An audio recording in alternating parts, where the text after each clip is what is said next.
हाँ जी, ये students CA मोहित इस side from unique academy for commerce. जैसे कि आप सबको पता होगा कि हम लोग लगभग we have entered the month of November और आने वाले दैट इज अगले महीने दिसंबर में हम सबके एग्जाम्स हैं।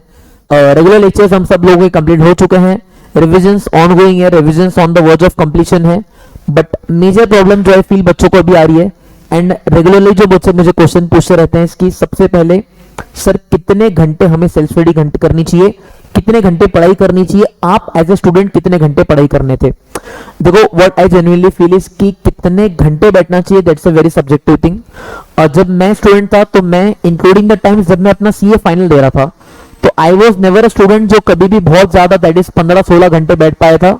Maximum that I could seat is 10 to 12 hours because that was my sweet spot. Because मेरा कैसे होता था ना कि अगर मान लो किसी दिन मैंने अपने लिमिट को पुश कर लिया, अगर किसी दिन मैं 14-15 घंटे बैठ भी गया तो अगले दिन जो मेरी एफिशिएंसी थी वो गिर के सीधा 12 घंटे से आ जाती थी 5-6 घंटे पे। एंड मैं बोलता हूं कि किसी दिन बहुत ज्यादा पढ़ लेना, किसी दिन बहुत कम पढ़ना, उससे अच्छा आई वुड से कि you should maintain a constant pace. और कांस्टेंट पेस मेंटेन करने के लिए find your sweet spot. But what I feel is बहुत ज्यादा भी पढ़ाई नहीं करनी चाहिए। 10 to 12 hours is the sweet spot. और जब मैं 10 से 12 घंटे की बात करता हूं, मैं 10 से 12 घंटे की सिटिंग की बात नहीं करता हूं, मैं 10 से 12 घंटे की इफेक्टिव स्टडी की बात करता हूं। There is a difference between studying, there is a difference between effective studying and बैठना। बैठना मतलब आप ऐसे बुक में देख रहे हो, आप फोन चला रहे हो, आप दूसरी कोई चीज सोच रहे हो, दैट इज बैठना। लेकिन जब आप पढ़ रहे हो एंड आपका दिमाग 100% पढ़ाई में ही लगा हुआ है, दैट इज इफेक्टिव सिटिंग। तो हमें हमारी सिटिंग नहीं बढ़ानी है, हमें कोशिश करनी है कि हम लोग अपनी इफेक्टिव सिटिंग बढ़ाएं, हमें अपनी इफेक्टिव सिटिंग का time as much as possible बढ़ाना है। अब सर अगर हमें 12 घंटे या उससे ज्यादा की पढ़ाई करनी है तो उसके लिए सर स्ट्रेटेजी करना है नीचे, what should be the way out. तो सबसे पहले तो मैं क्या बोलता हूं ना, सबसे पहले तो identify what kind of person are you. या तो आप एक मॉर्निंग पर्सन हो सकते हो या तो एक नाइट पर्सन हो सकते हो। मॉर्निंग पर्सन मतलब जो सुबह जल्दी उठ के पढ़ना पसंद करता है। अगर आप एक मॉर्निंग पर्सन हो तो I would suggest you to start early in the morning. सुबह 5 बजे से पढ़ना शुरू कर दो, join the 5 AM club and that time पढ़ाई would do you miracles. But पहले होता था, मम्मी लोग बोलती थी, बहुत सारे लोग बोलते थे सुबह पढ़ो, but I was always a night student. And मैं आज की तारीख में जितने भी बच्चों से बात करता हूँ ना, मोर देन 60-70% स्टूडेंट्स मुझे लगते हैं जो रात के बच्चे हैं। तो कोई दिक्कत नहीं है बेटा, कोई गलत बात नहीं है। जब आपकी पढ़ाई सबसे बेस्ट हो रही है आपको उस टाइम पे करना चाहिए। तो अगर आप रात में बैठते हो तो रात में एक स्लॉट पकड़ लो, दैट इज मेरा स्लॉट होता था रात में 11 बजे से लेके तो 4-5 बजे तक मैं वो 4-5 घंटे विदाउट एनी इंटरप्शन एक सिटिंग में बैठता था। तो सुबह के स्टूडेंट हो तो सुबह 5 बजे से लेके 10 बजे की एक बड़ी सिटिंग ले लेनी है। नाइट स्टूडेंट हो तो रात के 11 बजे से लेके तो 4-5 बजे तक की एक आपको सिटिंग ले लेनी है, ताकि आपके 5 घंटे की अनइंटरप्टेड स्टडी हो गई। अब बाकी मैं क्या करता था ना कि ऑब्वियसली अगर आपको ज्यादा टाइम बैठना है और अगर आप एक ही जगह पे बैठ के पढ़ोगे ना तो कहीं ना कहीं आपको बोर होगा। तो what I used to do is कि मैं ना जगह बदल बदल के पढ़ता था। जगह बदल बदल के पढ़ना एज इन जिस टाइम पे मुझे लगता था कि हाँ इस टाइम पे मुझे ज्यादा डिस्टर्बेंस नहीं होने वाला है, उस टाइम पे मैं घर पे पढ़ता था।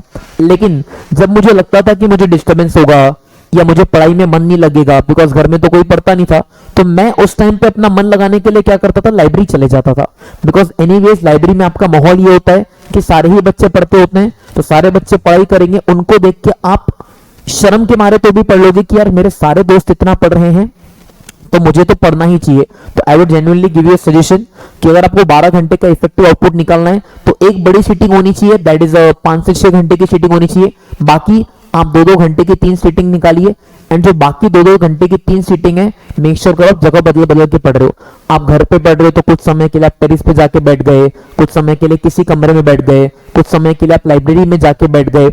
एंड मेक श्योर करो कि बीच बीच में ना छोटे छोटे ब्रेक्स लेते रहो। ब्रेक्स आर वेरी इंपॉर्टेंट, लेकिन ब्रेक्स का पर्पस होता है आपको रिफ्रेश करना। ब्रेक्स का पर्पस ये नहीं होना चाहिए आपका फ्लो बिगड़ रहा है। मान लो आपने बोला मैं ब्रेक लेने के लिए जा रहा हूं, मैं ब्रेक लेने के लिए कहीं घूमने चले गए और घूमने चले में आने में इतना डिले हो गया कि आपका अगला पढ़ने का जो साइकिल था, जो अगला पढ़ने का प्लान था, वो ही नहीं हुआ। Believe me, failing to plan is planning to fail.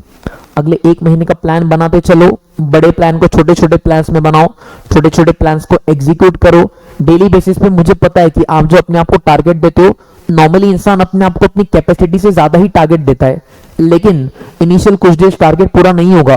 पहले 2 दिन, 4 दिन, 5 दिन, 6 दिन आपका टारगेट पूरा नहीं होगा, बट यू ग्रेजुअली सी जब आप अपने एफर्ट्स पे स्टिक करोगे तो आपका टारगेट अचीव होगा। ना ही सिर्फ आपका टारगेट अचीव होगा बट आपका टारगेट एक्सीड भी होगा।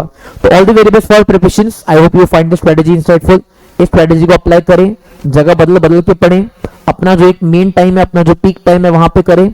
जो उठने के बाद का जो पहला समय होता है उसमें डू दैट सब्जेक्ट जिसमें आपको सबसे ज्यादा ध्यान की जरूरत पड़ेगी, जिसमें आपको सबसे ज्यादा डर लगता है, and towards the latter part वो सब्जेक्ट करिए जो आपको कंफर्टेबली और कंफर्ट स्पेस है। इस स्ट्रेटेजी से डालोगे तो डेली के 12+ आवर्स की इफेक्टिव सिटिंग निकाला, I don't feel that would be a big cause of concern. So all the very best for the exams. Thank you very much. Love you all. Bye bye. ऐसे और छोटे छोटे insightful strategy videos में इसी channel पे लाते रहूंगा। और किसी कंटेक्स्ट से रिलेटेड आपको अगर वीडियो चाहिए तो make sure let me know in the comment section and I will be more than happy to make a video for the same. Thank you very much buddy. Love you all. Bye bye.